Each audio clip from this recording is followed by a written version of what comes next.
Six sense এর পক্ষ থেকে আপনাদেরকে স্বাগতম।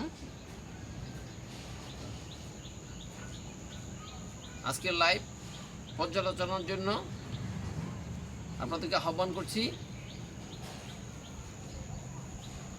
আজকের বিষয়টা হলো জামাত চরমোনাই ঐক্যবদ্ধতার সফলতার বিপরীতে সতর্কতা।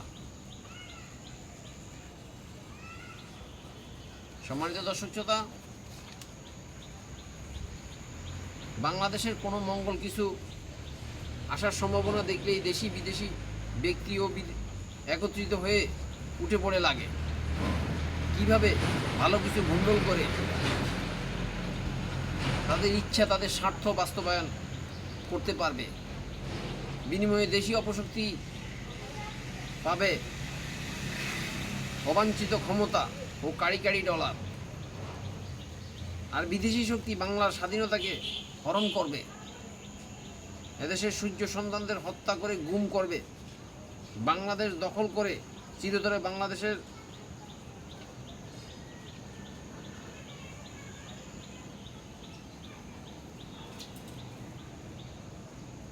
জনগণের আকাঙ্ক্ষাকে ডুবিয়ে দিবে। বাংলাদেশের মানুষ ভুল ত্রুটি বিভেদ ভুলে যখন অ্যালায়েন্স করে শক্তি বাড়ায়, তখন তারা বিভিন্ন ভেষে ঐক্য বিনষ্ট করার জন্য নিরন্তর প্রচেষ্টা চালাবে, সাবরাইজ করবে।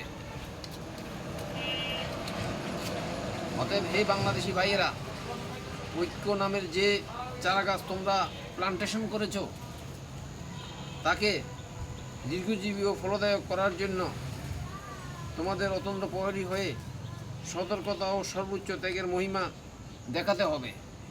শুভেচ্ছা নিরন্তর।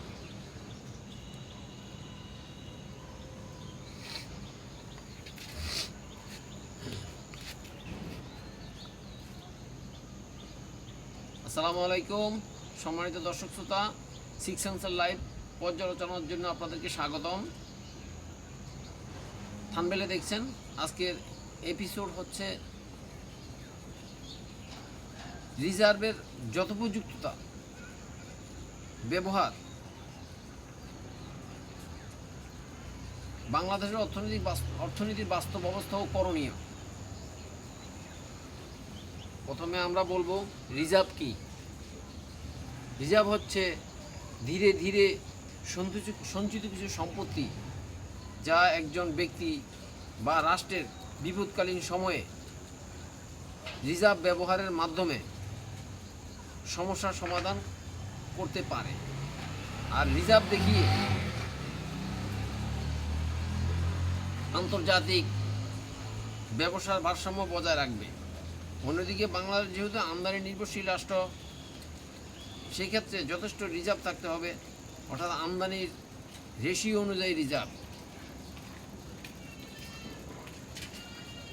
অপ্রয়োজনীয় পণ্য আমদানি নিরুৎসাহিত করে প্রয়োজনীয় পণ্যের প্রায়োরিটি দিয়ে যাবতীয় পরিবেশগত, জলবায়ুগত, ভূমিকম্প, যুদ্ধ, কৃষ্টি, কালচার, জনসংখ্যা, সাবকন্টিনেন্টের ইতিহাসের ধারাবাহিকতা, ধার্মিক বিষয়াদি, ভবিষ্যৎ প্রজন্ম ও পরিকল্পনা তৈরি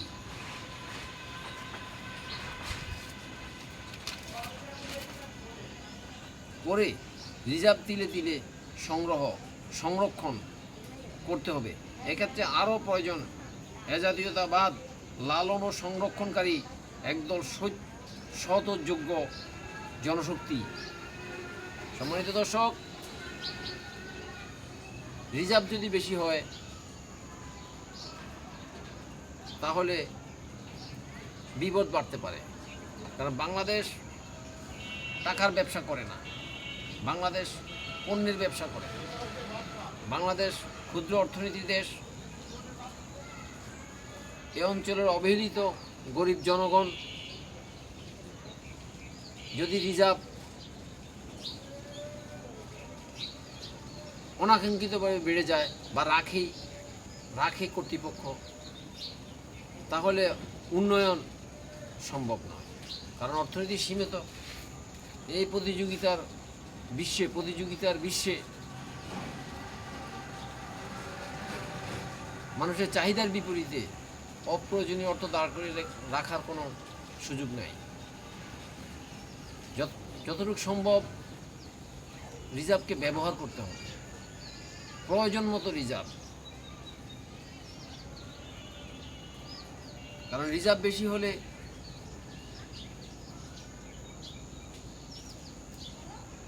ব্যবসা বেশি হবে তাই নয়, নগদের যথোপযুক্ত ব্যবহার করতে হবে। আবার কমলেও ঝুঁকি বাড়তে পারে। রিজার্ভ না থাকলে এলসি ওপেন করতে পারে না ব্যাংকগুলি। রিজার্ভ সংকটের জন্য প্রয়োজনীয় পণ্য আমদানি ব্যাহত হয়। পণ্যের পর্যাপ্ততার অভাবে চাহিদা বাড়ে, বিপরীতে যোগান কম থাকে। ফলে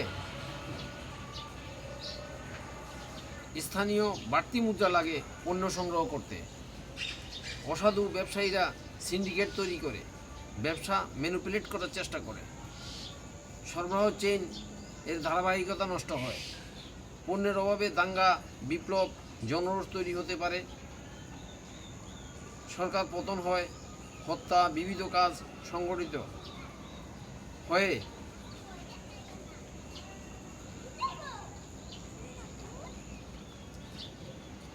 হয়ে সরকার পতন হতে পারে। গত সরকার তার বাস্তব প্রমাণ। কারণ রিজার্ভ স্বল্পতার কারণে সমস্ত পণ্যের দাম বেড়ে গেছে। 20 টাকা কেজি পেঁয়াজ মানুষ 250 টাকাও কিনেছে। 35 টাকা কেজি সয়াবিন তেল মানুষ 230 টাকায় কিনেছে। কারণ সরকার পণ্য সংগ্রহ করতে পারেনি রিজার্ভ সংকটের কারণে। কারণ সরকার অপ্রয়োজনীয় খাতে রিজার্ভকে ব্যবহার করেছিল। হাসিনা সরকার যেখানে দরকার ছিল না সেখানেও রিজার্ভের অপব্যবহার করেছে, যার ফলশ্রুতিতে পরবর্তীতে রিজার্ভ সংকট দাঁড়িয়ে গেছে। ডলারের অভাবে প্রয়োজনীয় পণ্য আমদানি করতে সরকার পারেনি। আমদানি পণ্যের চাহিদা থাকা সত্ত্বেও কাটছাঁট করতে হয়েছে, যেটা এই জাতির জন্য অনাকাঙ্ক্ষিত ছিল। অতএব সতর্কতার সাথে সুচিন্তিত পদক্ষেপ নিলে জাতি দীর্ঘমেয়াদী সুফল পেতে পারে। শুভেচ্ছা নিরন্তর।